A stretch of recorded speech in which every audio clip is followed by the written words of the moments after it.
Welcome to the Gen AI Daily Briefing for Monday, August 3rd, 2026. The biggest weekend story is out of China, where Alibaba released Qwen 3.8 Max and is explicitly positioning it against the best U.S. frontier models. The interesting part isn't just the benchmark chest thumping.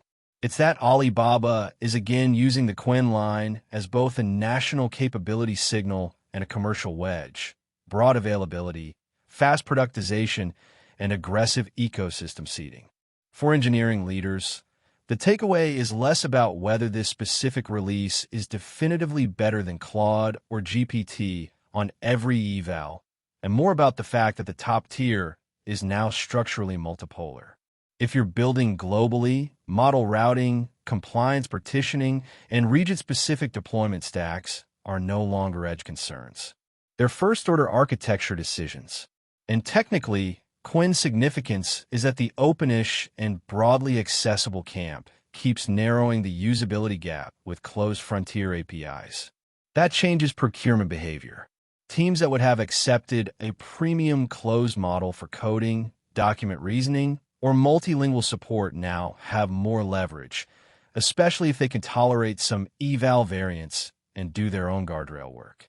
Next up, on the startup and enterprise stack side, June came out of stealth with a $20 million pre-seed backed by Mark Benioff, and the pitch is refreshingly unglamorous.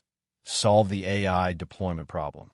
That means orchestration, integration, controls, and the ugly middle layer between a promising demo and a production system that survives real data, policy, and change management.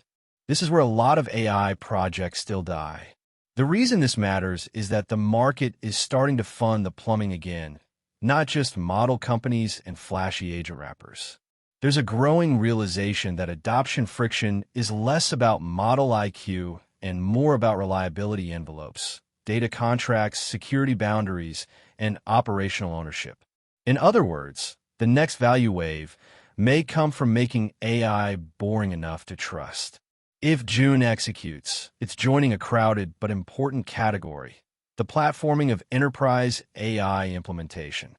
Expect more capital to chase this layer because CIOs don't need another benchmark slide. They need deployability. Worth flagging from AR14 is ExtractBench, a benchmark for schema-guided enterprise document extraction. This is one of the more practical benchmark contributions in the batch because it measures the problem enterprises actually pay for. Can an agent take a document plus a user-defined schema and extract the right fields with grounding evidence, while also tracking completeness and cost? The dataset spans 370 enterprise documents, nearly 4,900 pages, 8 business domains, and 67 document types. That combination matters. Most extraction evaluations over-focus on exact match field accuracy in relatively clean settings. But in production, the hard failures are usually missing records, partial extraction, unsupported values, or extraction that looks plausible but can't be traced to source evidence.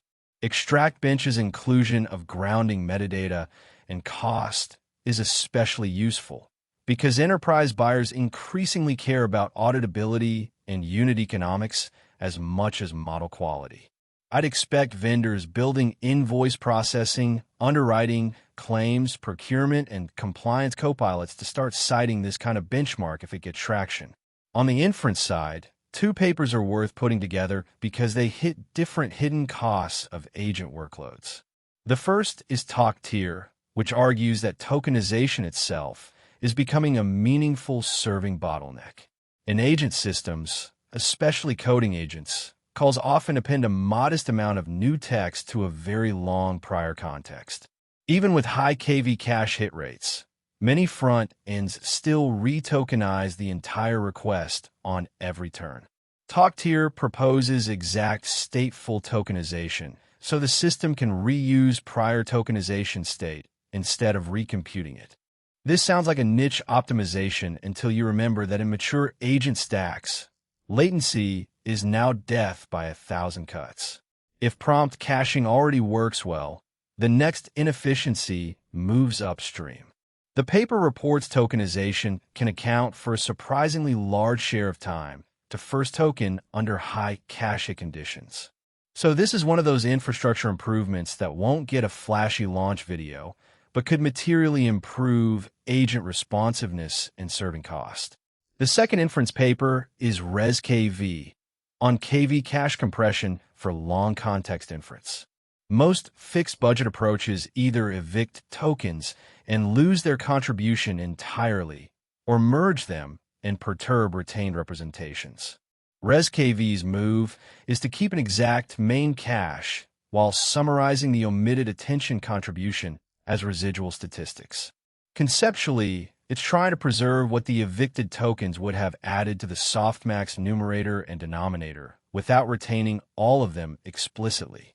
If that works robustly outside paper conditions, it's a smart middle ground. It acknowledges that not all long context information needs token-level fidelity, but also that blind eviction throws away too much signal. For practitioners, this is relevant anywhere context windows are being used as a brute force memory mechanism. Better KV efficiency directly translates into longer useful contexts, lower memory pressure, or better batching economics. Staying with agents, zero MEM is another notable systems idea. The claim is simple. Many memory operations in LLM agents do not need generation at all. Instead of using extra LLM calls to write, summarize, or retrieve memory records, zero MEM pushes those operations into structured mechanisms that consume no LLM input or output tokens until final answer time. That separates memory management from language generation. I like this direction because a lot of agent memory today is conceptually upside down. We use an expensive generative model to maintain what is often just a data management layer with weak guarantees. Zero MEM is part of a broader trend toward thinking agent infrastructure. Use models where semantic compression or reasoning is needed, but don't spend tokens doing bookkeeping. If you're building agents at scale, that architectural distinction is becoming economically mandatory. Next up, in robotics and embodied AI, WCM, short for World Critic Model, targets reinforcement learning post-training for vision language action systems. The core argument is that critic-based methods for robot control are mismatched to partial observability when they estimate value from single frames or single frame latents. WCM introduces a critic with temporal grounding, effectively trying to build a richer latent model of state evolution, so the policy gets a better training signal. This is important because a lot of recent VLA excitement has come from scaling demonstrations and multimodal pre-training, but post-training for robust manipulation still runs into state ambiguity, delayed effects, and brittle credit assignment.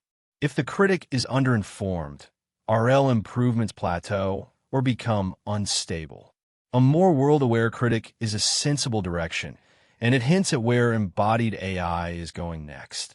Less obsession with just making the policy model bigger, more focus on training time structures that capture hidden state and dynamics. On the policy and risk side, a judge denied XAI's request to block Minnesota's ban on so-called Notify apps. This is a narrower story than the EU AI Act headlines we usually get, but arguably more operationally relevant.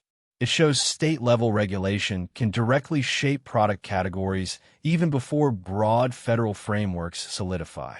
For builders, the lesson is that model capability governance increasingly arrives through application layer restrictions, not just model layer rules. That has implications for moderation architecture. If you expose image editing, generation, or transformation capabilities, the safety stack can't be a generic afterthought. You need jurisdiction-aware policy enforcement, age and consent logic, and product-level controls that stand up in court, not just in red team docs. Stepping back, the through line today is that the frontier is broadening in two directions at once. On one side, Alibaba's release reinforces that top-end model supply is diversifying globally. On the other, The most consequential technical work in the last couple of days is not another grand claim about general intelligence. It's benchmarks that reflect enterprise reality, serving optimizations that target hidden latency, memory systems that reduce token burn, and training structures that make embodied models less brittle. What to watch this week? Whether Qwen 3.8 Max gets credible third-party evals quickly. Whether enterprise buyers continue shifting spend from model experimentation to deployment infrastructure. And whether these systems papers, especially TokTier and ResKV, start showing up in production, serving stacks, rather than staying as elegant research ideas. That's your briefing. We'll see you tomorrow.